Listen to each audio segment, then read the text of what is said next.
Yo, what's up mga kaibigan? Nalina tayo magkwentuhan. Pag-usapan natin ang New York Knicks at Indiana Pacers. Bukas nga ay magaganap na ang kanilang Game 6 matchup kung saan kapag nagawa pa ng Knicks na magwagi kontra sa Pacers ay malakas ang tsansa nila na makumpleto ang comeback from down 3-1 dahil ang Game 7 nga ay gaganapin na sa home court ng Knicks kung saan may mga ticket prices na umaabot ng $250,000+ sa courtside.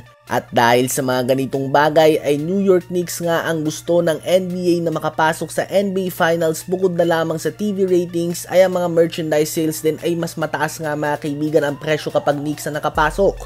Dahil ang OKC Thunder versus Indiana Pacers NBA Finals matchup ay isang finals na parehong small market team at hindi ito mabenta sa mga fans lalo na sa Amerika at patunay na din ang ratings ng conference finals ngayon at ang engagement sa social media.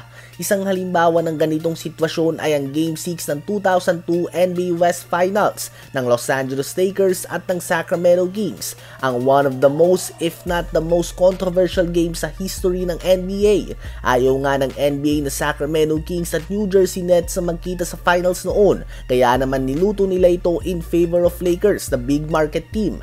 At hindi nga ito conspiracy theory lamang, bagkus kumpirmado ito ng umamin ng isa sa mga officials, Tim Donaghy, sa pagluto ng mga games including ang Game 6 na ito to extend the series. And you can do your own research tungkol dito, tungkol sa kilala na go-to fixer ng NBA para paabuti ng mga series sa Game 7. Paliwanag nga niya ay tinatawagan siya ng NBA kapag kailangan ito ng Game 7.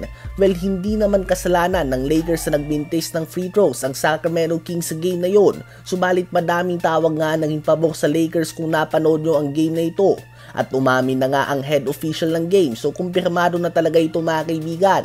At nakita din natin si Eric Lewis na pumapabor sa Celtics noon at nakitang tumataya ang mga kapamilya nito kapag siya ang referee sa game ng Celtics. Ngayon nga ay nag-retire na ito after 19 years after ma-prove na guilty sa game fixing.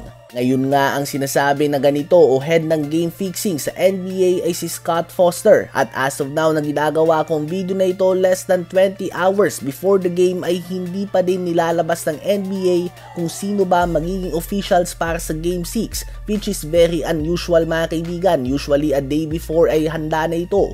Kapag nakita nyo nga pagbumuka na ito bukas, nako kung Indiana Pacers fan ka ay medyo kabahan ka na dyan kaibigan. Hindi naman natin sinasabi na may lutuan o game fixing na mangyayari bukas sa Game 6. Subalit we've seen it before at hindi malabo o hindi imposible na muli natin itong makita, lalo na kung napakalaki nga ng pera na involved. Hopefully ay hindi nga ito ang kaso. Kung mananalo nga ang Knicks, sana ay patas ito at ganun din ang Indiana Pacers. Sana ay galing at utak ng mga players ang mag-decide ng games at hindi ang officials o mga nakakataas. Ano ba masasabi niyo tungkol dito?